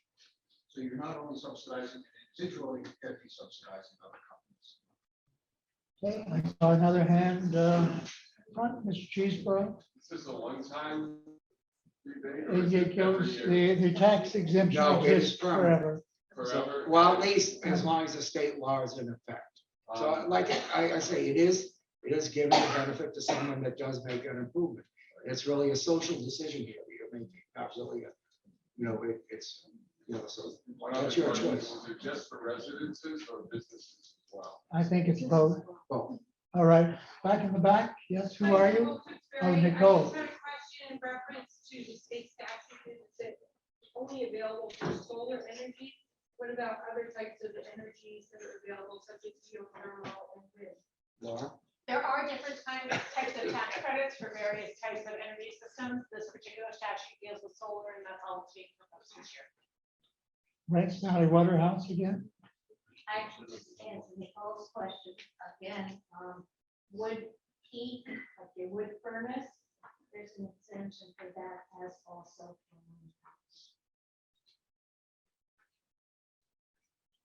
All right, Mr. Waterhouse. Yes, since this conversation has been swayed to social. I'm all in favor of the environment. Thankful to live in a town with so much national forest. But I beg you, when you fall or when you participate in these solar panels, buy your electric vehicle. We're talking about the United States of America. We have money. Nobody is looking to where these materials are sourced from. Degradation of the property, cheap labor. Where is this coming from? Now we're going to subsidize people to destroy the environments elsewhere, and also impoverish people that are putting together these solar connections. So please think about that. We may say and do something, but there's an impact, and we all need to consider that impact because it's a world now. It's not just one thing. Yes, again. Just to address that very quickly. Okay, I can't hear you. You have to talk to me. I sourced my local employer for my solar panels and the being Arizona. We're not in the country with my child. So there are safe and responsible ways of doing solar panels. I just wanted to confirm, you said that, to Scott Rice, it's a $1,000 per year difference? No, Yeah. no, That would no, be that was how much collection, that's if we took the amount of the Yeah. credit, if we took it like this year and everyone got the exemption, it would make a $1,300 difference in tax collection For the town. for the town. So there's So about it's a small- $70,000 worth of solar assets out there. The way they figure it, they figure a solar panel is worth $250 and a solar hot water collection panel is worth $500. So they just add those up. Yeah. You know, so, and that's the difference, but the difference, just to use, I use that as an example, it's about $70,000 worth of eligible stuff there now. It would make a difference in tax collection of $1,300. And the last, we talked about improvements costing homeowner money and property taxes to the installation of solar panels, increase your property value under our assessors, do you know? Yes. By that amount. That's So what I've they already use. been paying more taxes because I installed solar panels Yes. 8 years ago. And so this is a way for it to balance that, so that my solar panels are not penalizing me for being installed. Right. Yeah. Mrs. Jones, please I'm stand. not an expert. I was under the understanding when I worked in the office that the appraisers, you would get an application and it would say, verify that they paid $50,000 to install this. That $50,000 would go on the bill. And then they would get a credit for $50,000. That's so it doesn't cost us anything as far as I'm concerned. Correct. Right. They're just getting, We're not giving people money back. they're just not. We're not assessing giving that, anybody just- back. No, the assessors will come in, they're given the form and it says, cost me $50,000. It goes on your tax bill, it's $50,000 additional, but then you get a credit for $50,000 putting it in, and that's what this would do. Yeah, I think so, but I think they're using those numbers to assess it though, versus you bringing in a bill. Bringing it. Am I That's- correct? so- Because there are Assessors- credits out there that they account for. There are companies that do, you know, solar installations that get money back. I think the assessing offices have come up with, this is the fair number. So if you have 10 solar panels, it will be 5,000, it will be, 10 would be $2,500. If you had 10 hot water panels, it would be 5,000. Okay, Scott, the next speech, you've got to stand up. All right. All right. Again, I'm not an expert. This is just what I've gotten, you know, so. Okay, way in the back. You, yes, you're it. So if I'm a good solar panel salesman, we have X amount of houses in town. And this year, I can promote and send, so 25 of them, what's that gonna do to our taxes for the people that don't have solar panels?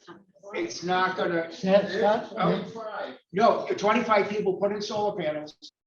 It's not gonna hurt their taxes at all. You're just not gonna get the extra money for the amount of money they spent on the solar But the panels. town is losing how much money, which is gonna be. Right, assessed that's on true. it. It's gonna be assessed on. And everybody's We have to taxes. come up with the money somewhere. No, exactly. It's a choice. It is a cost. And I heard some discussion going on this afternoon. The 11 parcels that have already installed it this year, Over the last, No. no, 8 or They've been 9 there years for a long- includes. right. yeah. I thought you said the amount of taxes that We're Well, lost. we were lost to the town was only $1,300. $1,300. That's If the, we took, there's 10 parcels that have solar panels or solar systems on them. Right. That total about $69,000 right. that are being assessed currently. If we pull that off our tax roll, if we pull that off our tax roll, that would, the town would lose about $1,311 in tax revenue. But clearly Jim is right. You know, if you choose to do this, it's a choice you're making to encourage people to put solar panels in. Right. All right, Donna Wire. Okay, please. Hold it. Please, I can't hear the person who's recognized to speak. Springer. Listening to you. Solar panels. It's me, right? Yes, go ahead. I don't know anything about them, and I'm wondering if they involve lithium batteries in any way. I don't know, Scott, you have? Again, I'm not an expert, probably Tom can help me out more, but I think they don't use lithium batteries in these solar panels. They use them as the backup to store energy from the solar panels lots of times. Some people do that, some people do not. Okay, Tommy, you, For solar panels. we do have, Tommy has worked on these things. The way a photovoltaic system works is you can choose whether or not you have battery backup. So some are tied with no batteries, and some have large battery backups they use as like a backup generator, or for using peak power off batteries. Batteries are more common, but it's a choice on the install. There's nothing saying you have that battery. Thank you. Thank you, Mr. Young. Because I'd just like to have everyone in the room understand that if you vote yes to this, you're gonna be paying in the total scheme of things, when all things are added up, you're gonna be paying a reduced rate on people who have solar panels. Simple as that. Yeah. And some can't do it because they're in a certain location. They can't do it. They don't have that choice. So I'm just suggesting that we vote this down. All right, any other comments, questions? Seeing none, hearing none, Article 20 has been moved to C. If the town will vote to adopt the provisions of RSA 7261-64 inclusively, which provides an optional property tax exemption from the property's assessed values for property tax purposes for person owning real property which is equipped with a solar energy system intended for use at the immediate site. A solar energy system means a system which utilizes solar energy to heat or cool the interior of a building or to heat water for use in a building, which includes one or more collectors and a storage container, a system which provides electricity for a building by use of photovoltaic panels, or a system which utilizes solar energy to produce electricity for a building and includes all photovoltaic inverters and storage. Should this article pass, persons owning real property which is equipped with a solar energy system shall be entitled to an exemption of 100% of the assessed value of any system equipped under these statutes.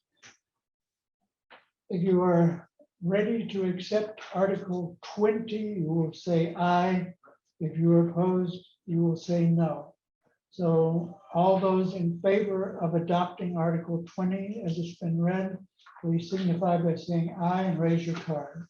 Aye. All right, can I hold you? Hold them up, please. We're going to need a count, I think.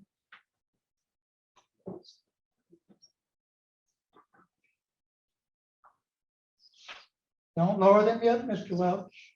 I got short on.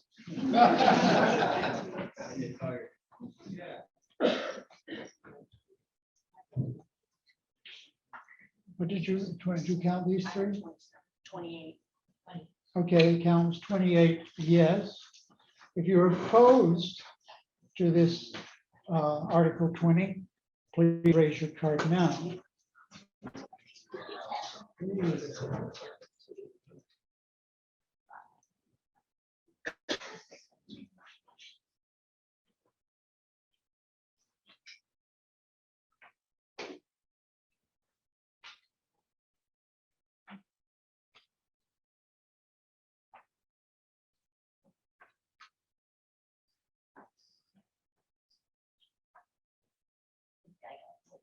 That's what I got. Okay. All right, the article has been defeated with 42 no votes to 28 affirmative votes. Article 21, to see if the town will vote to authorize the Board of Selectmen to establish admin fees pursuant to RSA 41(9)(a). This article passes, the selectmen, without further vote of the town, may establish their admin fees or charges for the following purposes. the issuance of any license or permit which is part of a regulatory program which has been established by vote of the town, and the use or occupancy of any public revenue producing facility, the establishment of which has been authorized by a vote of the town. Such fees or charges shall not exceed, in the case of licenses or permits, an amount reasonably calculated to cover the town's regulatory, administrative, and enforcement costs. Prior to the establishment or amendment of any such fees, the selectmen shall hold a public hearing, notice for which shall be given at least 7 days prior to the hearing by posting in 2 public places in the town and by publication in a newspaper of general circulation in the town. The notice shall include the proposed schedule of fees. May I hear a motion to accept Article 21 as I've read it? All right, Hannah Kinney and Sharon Holtz. Any questions, discussion? Yes, Mr. McAfee. This question is this essentially just a setup of regulatory group? I think it is, what's it I can for? speak to that. Yeah, None exists right now, right? Well, it's so that, like, when we have canceled checks that come back, they used to be $15. Now it costs us $25. Right now, if we were at $15, we could only charge the person that had the not canceled check, return check, not enough funds check. So if we get a check, a bounce check, if someone writes us a check for their vehicle fees, right? And that check bounces, we then charge the bounce fee to that individual for bouncing a check when we go after them for the money. If the bank fees right now were $15 and then next week they went to $25, because our set fee, we can only set our fees at annual meetings, we would have to continue on with $15 until the next annual meeting. So what we're basically asking is that when these fees increase, we can increase our fees in a public meeting instead of once a year in an annual meeting. Thank you. Thank you. any other questions? Mr. Young? I can't hear you. Fees, not decreasing fees, is that right? Correct. It would be to stay with the standard rates of fees. So if we have like Grafton County fee, any of the fees, whatever we're charged, we need to be able to charge back to the person. I understand, but it's not to decrease. No. those fees. Okay, it's been moved and seconded to vote on Article 21 to allow the selectmen to establish or amend fees pursuant to RSA 41-9A. If you're in favor of accepting Article 21, as has been read in full previously, please signify by saying aye and raising your card. Aye. If you're opposed, say no. All right, that passes unanimously. Article 22, building permit fees. In the event Article 21 fails, it did not fail. So do we pass over Article 22 is passed over as a moot point. They got the authority in Article 21 to do that. Article 23, the building height ordinances. Are you in favor of amending the building height ordinance to increase the maximum height from 26 feet to the primary eaves to 32 feet to the primary eaves, as measured from the average finished grade of all exterior walls, to increase the maximum height above ground level for the floor of any occupied space from 26 feet to 30 feet, to limit buildings to no more than 3 floors used as occupiable space, and to provide that the Board of Selectmen may waive the ordinance if equal measures of life safety have been provided, and a waiver should not be contrary to the spirit of the master plan. I hear a motion to accept Article 23. Mr. Young, seconded by Mr. Partridge. Questions, comments? Yes, Paul Rand. If someone from fire service speaks to this and any negative impact it may have on our equipment state and what may have been existing in the future as far as fire apparatus goes against. Fire apparatus, I believe the fire chief used to, I did talk to Chief McKay about it before we even did the warrant article. And he was okay with it. It just came about because the way this is 1980s, 86 height ordinance, before we had ladder trucks or things like that. And just talking to an architect, who you all know is that to build a 3-story building, it puts a lot of constraints onto keeping it that low. Where if you just added those few feet, it would make it a lot nicer buildings, a lot more potential, but just 3-story buildings again, and not really. But I mean, some of the fire department might want to speak up to it too, but I did talk to John about it and the architect. In Lincoln, I think it's 10 feet higher or something. 10 feet higher. In Lincoln, it is than what we're proposing. Well, you can see that. I know, I'm not proposing that. Believe me, no. I shouldn't have said that. I'm sick of you.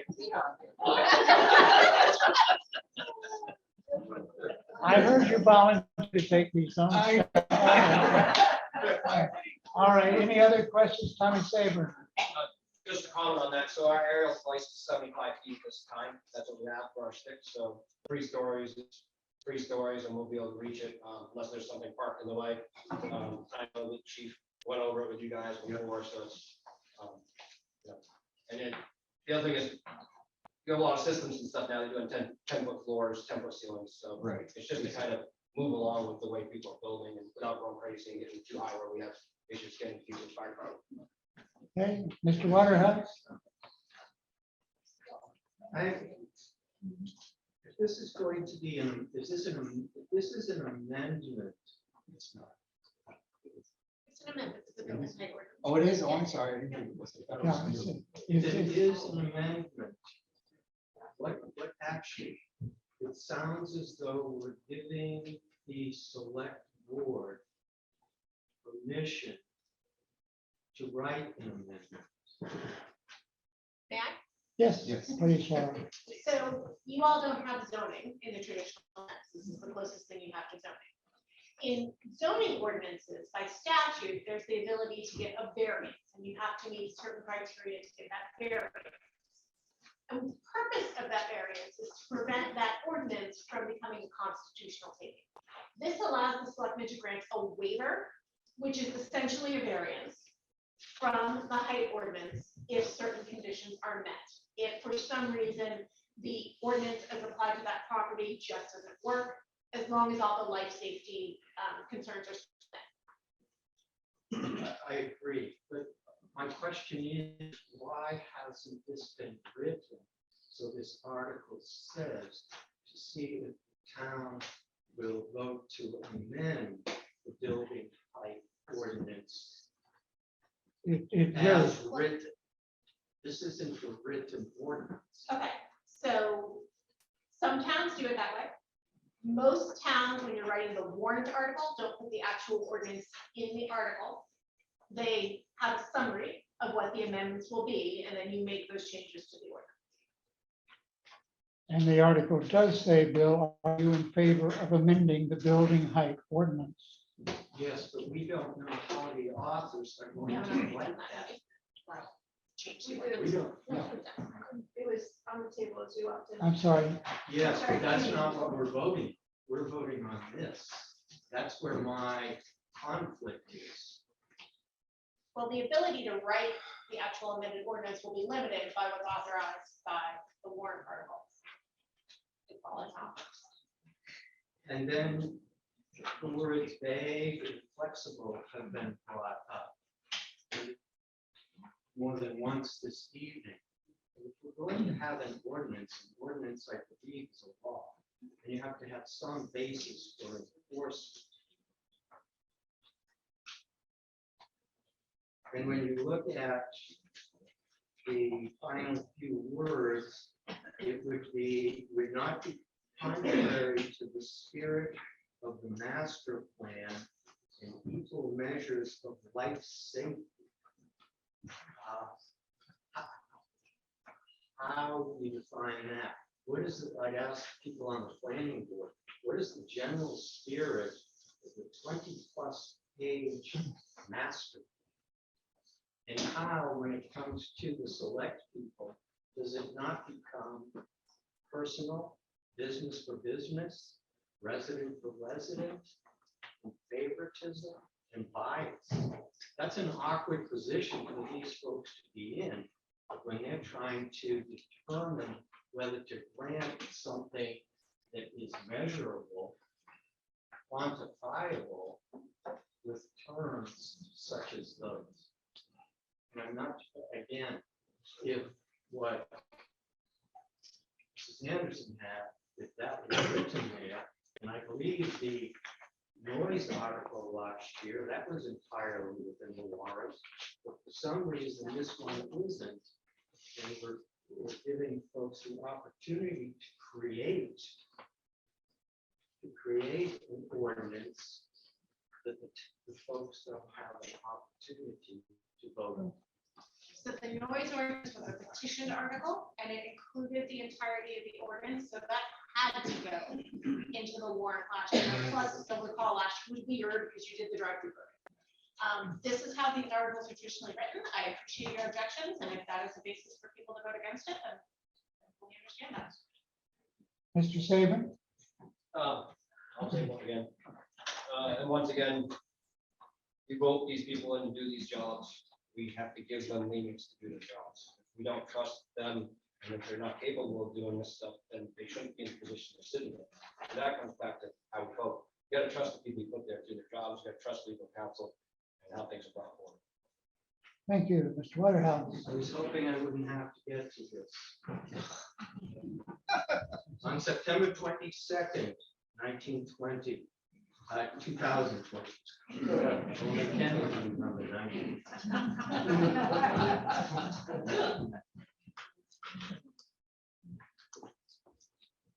A resident came to the town looking for a waiver for 2 feet on his building.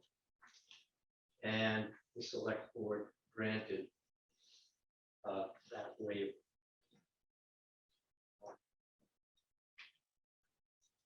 To close the public participation of that meeting, I asked if the board had the authority. There was nothing in the ordinance from 1990 that said we had the authority to grant the waiver. They thanked and said they would seek to approve it. The legal response was that the board did not have the authority to grant that waiver. On October 6th, 2020, this is a quote from the minutes. The board was unable to determine the meaning of primary E in 1990. Take my quote here. The same terminology is used in our neighbors to the east. So I'm not sure why we have that. Based on this, this is a quote, based on the fact that 3 of the 4 sides were beneath the 26-foot level, and the ordinance is not properly written, the board feels the applicant is within the parameters of the ordinance, and a waiver is not necessary. So this person was allowed to build a structure, and they did not comply with the ordinance. The select board that didn't have the authority to do so said, go ahead and do it. So that is where my concern is for giving an assignment here of 3 or 4 sentences. You build the ordinance out of it, and everybody will have to do it. Okay, Mr. Saban. It's stating heights, exact heights to finished floor surfaces. It's stating exact heights to eaves. And I don't know how many of our selectmen were here 10 years ago to make those decisions. We've made changes on our select board, and you know they're pretty intelligent people. gotta give these guys the ability to do their job. And, you know, just because it happened 10 years ago, doesn't mean that these guys can make the same mistakes. We put them here to 2 years ago, or 2 years ago. I mean, they learn from their mistakes just like we do. I'm not perfect. I make mistakes. Wrong times, I don't make the same mistake. We can manage them all we want. They're still trying to do the job. We might not agree with them all the time. No, I don't agree with them all the time, but that's okay. I mean, they're there for a reason. All right, thank you. Yes, Mr. McAfee. What are those things about positions change, people change, have to find rules or this is too broad. So what are you going to do? You're going to vote to oppose this? Will you vote to oppose this? Or is that what you're recommending? Please support from Mr. Warrant's view on this meeting. Okay, all right. Okay, thank you. Any other comments? Seeing none, hearing none. It has been moved and seconded that Article 23 is asking, are you in favor of amending the building height ordinance to increase maximum height from 26 feet to the primary eaves to 32 feet to the primary eaves as measured from the average finished grade of all the exterior walls, to increase the maximum height above ground level for the floor of any occupied space from 26 feet to 30 feet, to limit building no more than 3 floors used as occupiable space, and to provide that the Board of Selectmen may waive this ordinance if equal measures of life safety have been provided, and a waiver would not be contrary to the spirit of the master plan. If you're in favor of Article 23, please say aye, or raise your card, please. Aye. Okay, if you're opposed to Article 23, please raise your card. No, I believe the ayes have it. If you wish us to get a specific count number, we will. Okay, I do have a question. I'm sorry. yes, What are these safety measures that they're talking about? I think all buildings now do have building codes that they have to be adjusted to in terms of, did you? It's not true. Huh? What? The state of New Hampshire has documented building codes that have to be followed. You know, for fire safety and all that stuff. So there is, I mean, we might not have, you know, certain local codes, but it doesn't mean the state codes are not applicable in this town. They are. I have a national electrical license Right. that is nationally recognized. That still exists even if, you know, I don't have to put my license number on a certain town's building code. You know, you can't take away from what's nationally recognized. All right. All right, thank you. All right, it's been moved and seconded. Article 23 has been accepted by our vote, and I so declare. I would like to entertain a motion to restrict reconsiderations of Article 3, 4, 5, 6, 7, 8, 9, 10, 11, 12, 13, 14, 15, 16, 17, 18, 20, 21, 22, and 23. I hear a motion to do that. Moved by Sherry Hoover, seconded by Margaret LaVarge. If you will do that, please signify by saying aye. Aye. If you oppose, say no. All right, I declare that is a unanimous affirmative vote. Now we're at Article 24, to act, transact any other business that may legally come for this meeting. This is a very restrictive term. First, I would like to recognize people who are retiring. Should we help you with that one? Yes, you may certainly help me. All right, so the town would like to thank, unfortunately she had to leave, but Cynthia Thomas, who has served as the supervisor of the checklist for the last 13 years. She decided not to run this past year. Also Kippy Ayotte, who most of you know retired this past summer, but Kippy had been with the town for about 17 years. Mrs. Ruth Bomber, She retired this past summer.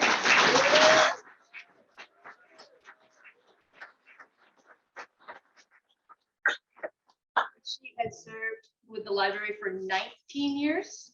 Correct? Very nice. Thank you very much.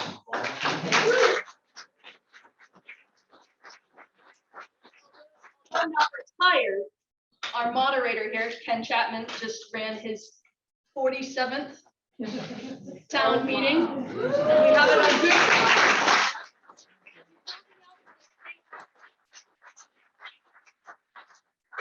And unfortunately, I just ran to make it to 49. So I'm hoping that the body will last and allow me to keep going. I also like to bring up every year the back of the book of our town reports. It looks like the pandemic affected some things here. We only had 2 births reported in 2021. And we had only 3 marriages happen there.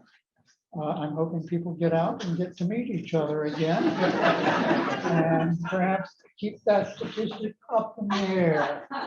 And unfortunately, there is a page full of people that we know and have been here at these meetings.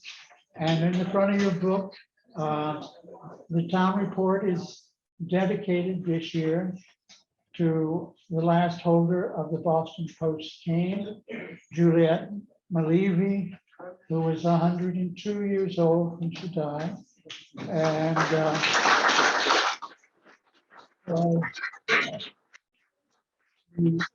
we're very fortunate that we do have these people who hang around long enough to, I mean, I'm doing something out of town and working with 2 small girls, and they're the 4th generation of a family here that I've known. And it's just amazing to me that I've been around long enough to do that. So if there's no other business, I thank you for coming. Yes, Paul Rand.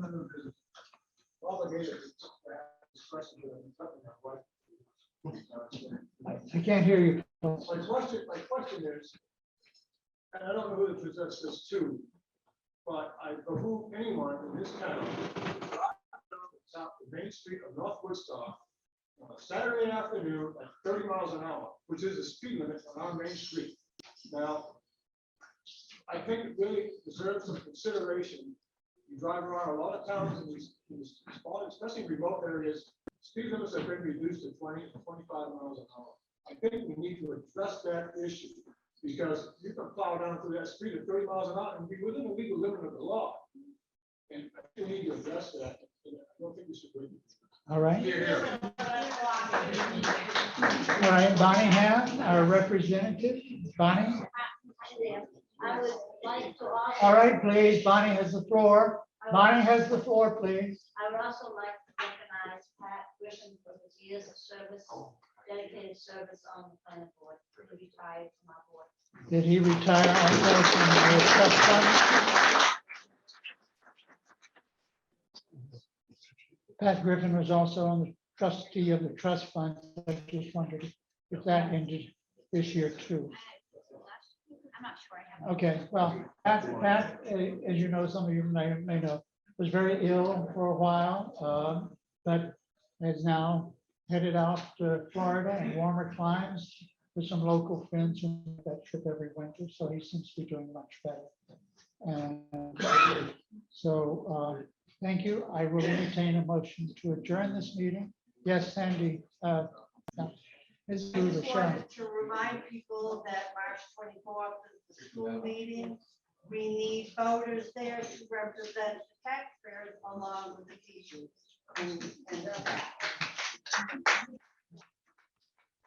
And that is, remember, even though it's located in Lincoln, it is a joint, it is all half hours, or I guess it's half hours, right? So, all right, so go to March 24th meeting, at least vote during the day. Thank you. Bye-bye.